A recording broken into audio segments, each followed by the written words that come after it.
Whew. How's it going, everybody? Welcome back to the channel. I'm that fishing noob. I'm out here on the honey hole.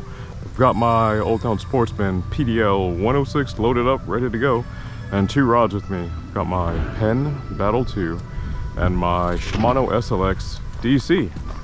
Also, one of my most recent videos, I posted the usage of this camera angle, which I liked a lot. So I'm going to be using that one again today. Going and throw on this PFD, throw my keys into the drive storage, and we'll be on our way. Thank you for swinging by and joining me today. I appreciate it. It's going to be a quick adventure. Maybe not quick in length, but the time that I have to fish today is not very long. So we'll see. Also, my plan for today, I've got a topwater on my Shimano that I'm planning on throwing out just because topwater bites are amazing, but also I'm going to switch over my Penn rod to a Wacky rig. So I've got a tournament that's been rescheduled twice. It's crazy because, like, I don't know about you guys, but I really don't like plans changing too much. So whenever plans change, I'm just like, ugh, why? And it's pretty frustrating. So plans changed. The tournament ended up getting rescheduled, which, I mean, it was weather related. So I'm like, okay, that's you know, not bad. And I was like, oh, I wasn't going to be able to fish the tournament anyways, but now I'm going to be able to off the rescheduling. And then I found out, I was reminded that no, I'm not going to be able to fish the rescheduled tournament date either because I've got stuff going on. So yeah, I don't know about you guys, but when stuff gets rescheduled and I'm like, all right, especially when I'm looking forward to it, like the fishing related, I'm like, dang it. It's kind of frustrating. But anyways, all that to say, I'm not really confident with the Wacky rig. I get it, but I haven't really thrown it out a whole lot. So that's what I'm going to be tying on my Penn rod and throwing out a little Wacky rig out here. This probably isn't the best place for a Wacky rig either because there's a lot of grass, which means that that exposed hook can get fouled up pretty easily, pretty consistently. So that's kind of what I'm expecting or anticipating. So we'll see. That's kind of what I'm thinking is going to happen. Is it's going to be kind of a pain to get this through some of those weeds, especially if I'm casting up shallow towards the bank, but we'll see. To be determined. Anyways, whenever this rigged up, and yeah, just want to say thanks for joining me out here. This little noob out here. What are they doing? I think they're taking, there's a lot of people taking like prom photos and stuff. Anyways, without further ado, you know what time it is. I will see you out on the water. Wait a minute, that's not right. This is in the water. Let's try again. Alrighty, here we are out on the water. Yeah, all right. What's to throw out first? So guys, guys, huge news. So my buddy Jeremy, met him over in Tennessee. He's been making lures. These are some of his lures. It's called Dadfish Tackle. And guess what? He was gracious enough to bring me on his pro staff. So yes, ladies and gentlemen, I am pro staff. First pro staff little deal. But I'm pro staff over at Dadfish Tackle, which is fantastic. Super grateful for that. Makes high quality soft plastics like this worm that you see right here. Also, he's been dabbling in jigs. So you guys go over to dadfishtackle.com and check out some of his stuff. Also, because I'm pro staff, he's offering 10% off any of you guys that go through and shop using the code TFN Tom Frank Nor 10 TFN10 at checkout. So guys, swing over there, check him out. Also, stop by his Instagram and tell him I said what's up. All right, here we go. So I wonder if like a drop shot isn't really a technique for covering a whole lot of water. Like I know that, but I feel like it might be the same case with this little worm.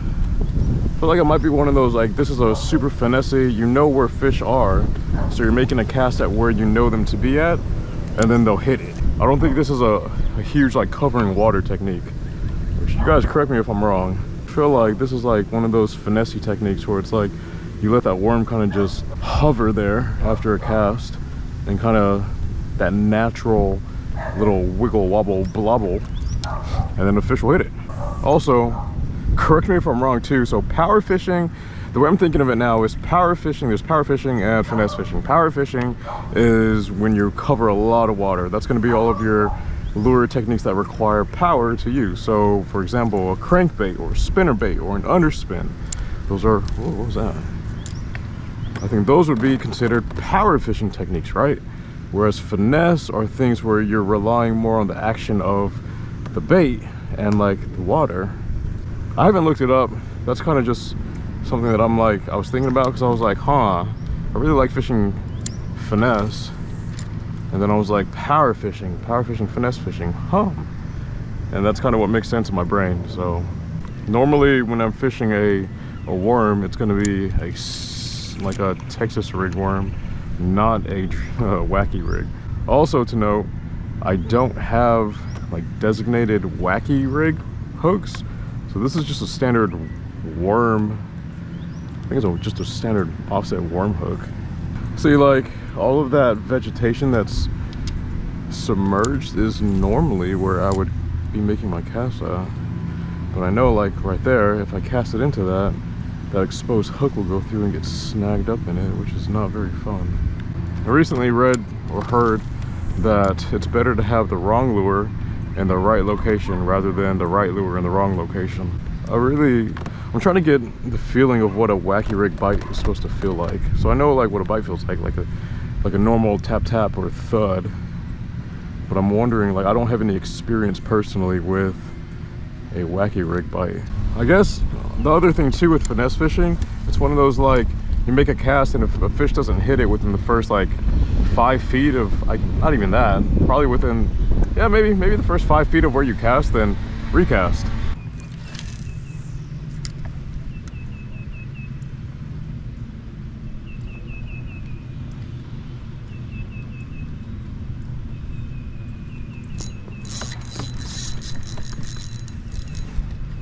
I think that's a fish. Yeah, that's a fish.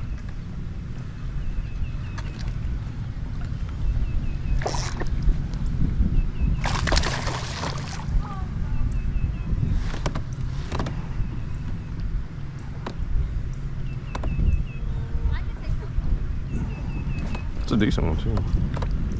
I'm really not used to landing. Come here.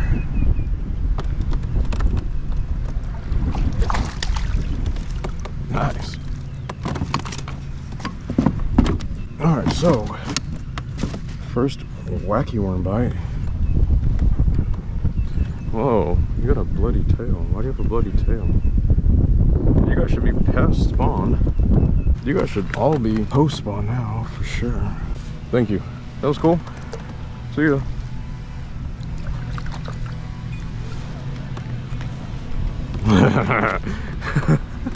That was a weird bite. That wasn't even like a thud. It was just like weight, sort of. Anyways, one fish, skunk out of the boat. Give me 5. If you guys had to pick a top 3 favorite fishing techniques, what would they be? No, like, I love topwater.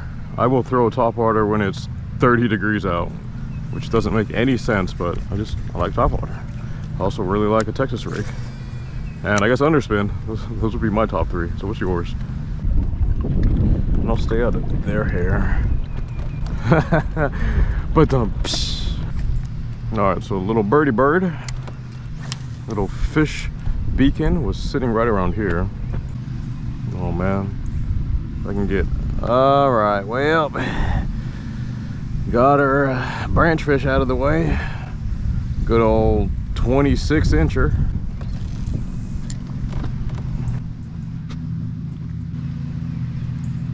No, that's a fish. Yeah, that was cool. That was like a thud, thud, thud, which I'm used to.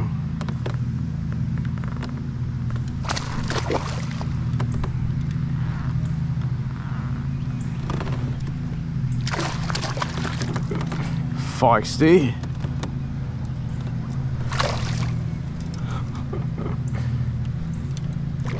Oh man, dude, you Nice. You're a feisty one. Whoa, you're another good one. Oh man, lost my net, but wow. And this guy, check it out. That was just pressure, barely hooked. Cool. Very cool. That is interesting. All right, heck yeah. That's fun. That's a fun fish. Thank you for that, you little skinny one. Get out there, get bigger. See ya. Give me 5. Sorry, I've been mentioning that I'm gonna show my lures that I've been catching fish on. So, the last 2 fish were on this. It's like a neon green with black and green flake. That's what that was on. And this is my little worm hook. And now this one is going to be it's like a green pumpkin red flake. And I'm rigging it just right through, let me think, the body, right near middle. So that is what it looks like. Now, like this isn't a Senko style worm. This is a curly tail. So I wonder if the fish will still hit this also. I'm gonna shift this a little bit just to get it more centered. There we go. All right, there's so much fishing information and wisdom out there. There's a lot that goes through my head. So one thing too is bass are normally pretty sociable. So if you find one, you've got to pick apart that area and cast 5 feet to the left, 5 feet to the right, because when there's one, there's 2, or there's a couple. So that's something that I'm trying to keep in mind too, is like if I catch one, sure, it could be a fluke fish, but then it also could have friends with them. I'm really trying to get a consistent, like, all right, what am I doing with this worm? Are they hitting it when it's just free floating down, or are they hitting it when I'm twitching it back up? What are they doing? That's a fun part of fishing too. Like, you can have someone go through and tell you, like you can have me tell you what I'm doing and kind of what's been working for me, but it makes so much more sense, I think, whenever I'm able to go through and like get first-hand experience, because then I'm like, oh, that's what that means, or oh, that's what that feels like.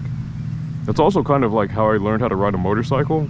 I watched a ton of videos on like how a clutch works and how to go through and operate like a motorcycle and how countersteering works.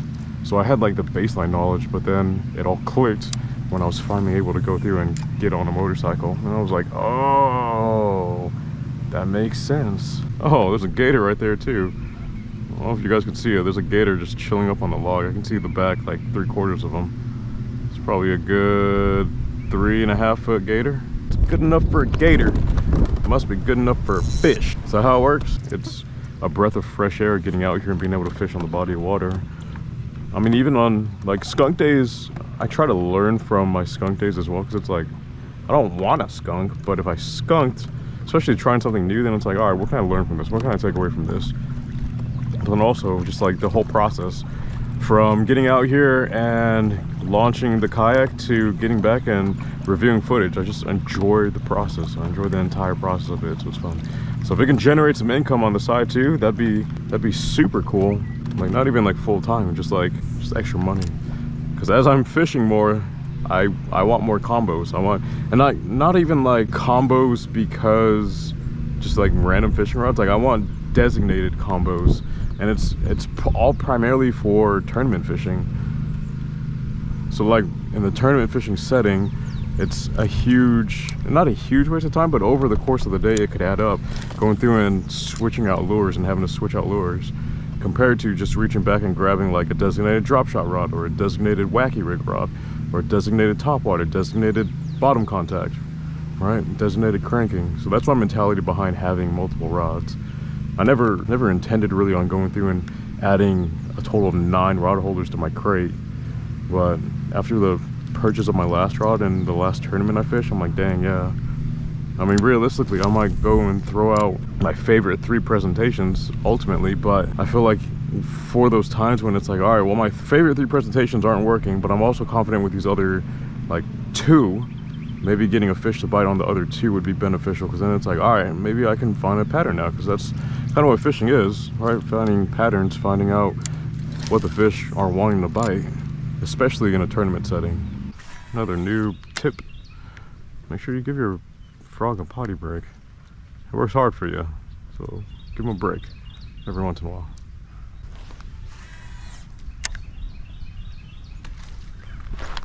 Oh man. Oh, I think you popped off, dude. Oh no. Dang it.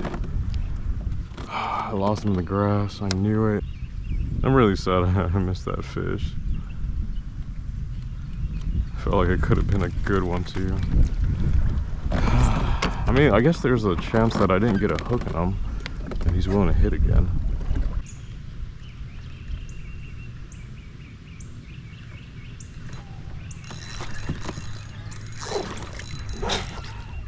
Where did you pick that up at? It was like on the retrieve and like not even a dead stick. Oh man. I don't know, that was such a weird bite. Like, I didn't even feel the bite. It was just like, and there's weight. I guess, all right, so I'm still learning, right? I'm still a noob, but I guess for those mushy bites, I should do a double hook set. So I have the fish hooked just from pressure, but then I need to do a double hook set to get some penetration based off of angles. Also, fish bit this different color combo, so that's interesting. Also, that was, yeah, that's a fish.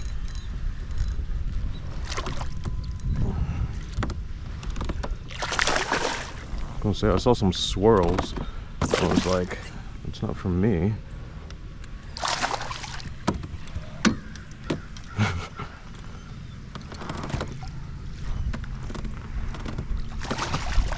Nice.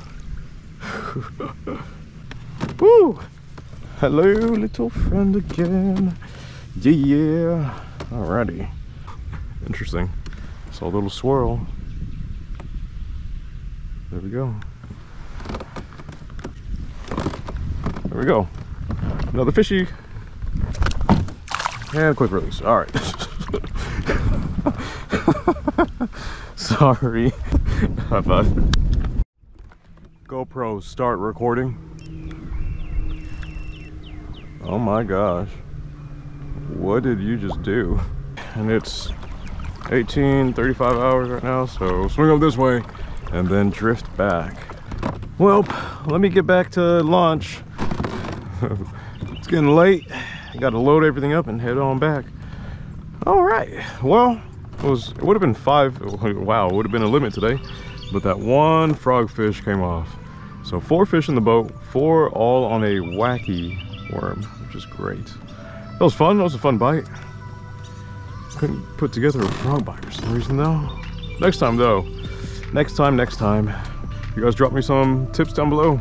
How do you normally fish a wacky rig? Do you fish it, so like if you think that there's fish in vertical timber, do you fish it down vertical timber and just let it kind of flutter down and wait for the bite? Do you fish it in grass?